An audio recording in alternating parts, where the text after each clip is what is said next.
통증이 없어서 모를 뿐이지 이미 진행되고 있는 겁니다. 솔직히 현대인이면 목, 어깨 한 번씩은 다 아프시잖아요. 꼭 이걸 치료받아야 되나 생각하시는 분들 참 많으시죠. 더 충격적인 건 목 문제를 방치한 환자의 99%가 결국 허리 디스크로 이어지게 됩니다. 안녕하세요. 저는 허리뼈 닥터리 이영주 원장입니다. 저는 지난 수년간 척추 환자들을 전문적으로 치료하면서 정말 안타까운 케이스들을 많이 봤습니다. 목만 좀 아픈데 뭘 그래요? 라고 하시다가 몇 년 후 허리 디스크까지 고생하시는 분들을 참 많이 봤습니다. 목 디스크 진단받은 분들, 목뿐만 아니라 허리도 같이 챙기셔야 됩니다. 이건 선택이 아니라 필수입니다. 우리 몸은 하나로 연결된 정교한 구조입니다. 특히 목과 허리는 척추라는 측면에서 24시간 긴밀하게 균형을 맞추고 있는데요. 이걸 건물로 한번 비유를 해볼게요. 척추를 24층 건물이라고 생각해 보세요. 우리 목뼈는 1층에서 7층, 그리고 허리는 18층에서 24층, 거꾸로죠. 이거가 만약 3층에서 금이 가게 되면 어떻게 될까요? 건물 전체의 무게중심이 흔들리면서 다른 층들, 많은 하중을 받는 아래층들이 더 많은 부담이 가겠죠. 목에 문제가 생기면 몸은 그 균형을 유지하기 위해서 다른 곳에 부담을 주게 됩니다. 그게 바로 허리죠. 쉽게 말해 목이 무너진 만큼 허리가 대신 버티는 구조입니다. 정상적인 척추는 옆에서 봤을 때 S자 곡선을 그립니다. 목은 앞으로 휘고 등은 뒤로, 허리는 다시 앞으로 휘는 자연스러운 곡선이죠.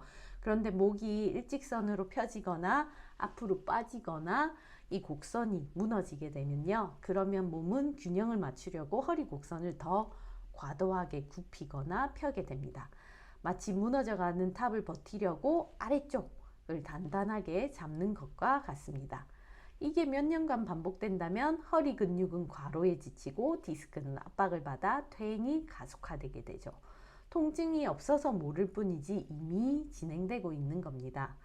제가 실제로 본 환자들의 진행 과정을 한번 말씀드릴게요. 1단계 목만 아프다. 여기서 대부분 방치하죠. 2단계 목이랑 어깨가 결린다. 3단계 목이랑 어깨 그리고 팔 저림이 생긴다. 4단계 목, 어깨, 팔 저림, 허리 뻐근함까지 생깁니다. 5단계 허리 디스크 진단이 와죠. 그래서 이때 갑자기 왜 갑자기 제가 아픈 거죠? 라고 묻습니다. 근데 갑자기가 아닙니다. 목이 불편하면 결국에 나중에는 어깨도 아프고 팔이 저리고 허리까지 영향을 받습니다. 바로 시간 문제입니다. 일자목이나 거북목, 디스크 있으신 분들 우리 얼굴을 목과 한번 봐볼까요? 이게 얼굴이 10kg짜리 볼링공이라고 생각을 하시면 됩니다. 실제로 성인 무게가 4, 5kg는 되는데 목이 앞으로 나갈수록 이렇게 무게는 배가 되어서 최대 10kg, 15kg까지 하중이 가신다고 보면 되는데요. 반면에 목은 얼굴에 비해 되게 얇죠. 지름이 10cm 정도의 얇은 기둥이 10kg짜리 무거운 공을 이렇게 받치고 있다고 생각해 보십시오. 16시간은 받치고 있죠. 이 상태에서 방치하거나 아픈데 치료 안 하거나 그냥 넘긴다면 이 무거운 공을 든 목이 언젠가 못 버티게 되는 거죠. 그렇게 되면 이제 연결되어 있는 모든 곳이 아프고 정말 돌이킬 수 없게 되는 것입니다. 네, 실제로 저희 병원에 오시는 허리 디스크 환자의 95% 이상이 목 문제를 동반하고 있습니다. 선생님, 저는 허리만 아픈데요? 라고 하시지만 목도 검사해보면 상당히 협착증이 진행된 상태를 볼 수 있습니다. 더 무서운 거는 목 문제를 5년 이상 방치하게 되는 분들은 거의 예외 없이 허리 수술까지도 고려해야 되는 상황에 이른다는 겁니다. 자, 그렇다면 어떻게 우리가 관리를 해줘야 될까요? 가장 먼저 그리고 가장 중요한 것은 자세 교정입니다. 솔직히 말씀드릴게요. 도수치료 아무리 많이 받아도 주사 아무리 맞아도 평소 자세가 안 좋으면 99% 다시 돌아옵니다. 이건 장담할 수 있는데요. 스마트폰을 볼 때 고개를 숙이기보다는 화면에 눈높이로 맞춰 주십시오. 팔이 아프시다고요? 그 불편함이 몇 년 후 목 디스크, 허리 디스크 고통보다는 훨씬 낫습니다. 작업할 때 모니터 윗부분이 눈높이랑 같거나 살짝 위로 오도록 조정하세요. 앉을 때 허리를 곧게 세우고 등받이에 밀착시키는 기본 자세부터 점검하셔야 됩니다. 두 번째는 목과 허리 주변의 근육 강화입니다. 디스크를 완전히 회복시키는 건 솔직히 어렵습니다. 하지만 지지해주는 근육이 튼튼하면 통증은 충분히 줄일 수 있고 더 이상의 악화도 막을 수 있습니다. 이런 거 제 영상에도 있으니까 한번 살펴보시고요.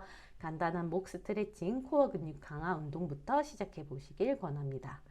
마지막으로는 생활 습관 전반을 체크하셔야 됩니다. 30분마다 업무 중에 한 번씩 자리에서 일어나서 목과 어깨를 돌려주라고 했습니다.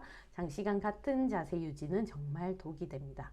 무거운 물건을 들 때는 허리보다 다리에 힘주기, 무릎을 굽혀서 들어 올리십시오. 수면할 때는 너무 푹 꺼지는 베개나 높은 베개는 금물입니다. 목의 C커브를 자연스럽게 유지해주는 단단한 지지형 베개를 사용해 보십시오. 스트레스는 근육을 긴장시키죠. 그래서 목과 허리에 악영향을 줍니다. 충분한 휴식이랑 수면도 중요합니다. 이런 일상에 실천 가능한 작은 변화들이 모여서 큰 차이를 만드니까요. 꼭 기억해 두십시오. 목 아픈 걸 그냥 나이가 들어서 그런가 보다 하고 넘기지 마십시오. 허리 아플 때까지 기다리지 마십시오. 지금 당장 시작하는 관리가 10년 후 당신의 삶의 질을 결정합니다. 혹시 이미 목이나 허리에 심한 통증이 있으시다면 자가 관리만으로는 한계가 있으니까요. 전문의와 상담 꼭 받아보시기 바랍니다. 목과 허리, 우리 척추를 제대로 관리하고 싶다면 허리페어 닥터리 구독과 좋아요 부탁드립니다. 여러분의 건강한 척추를 위해 더 유용한 정보로 찾아뵙겠습니다. 감사드립니다.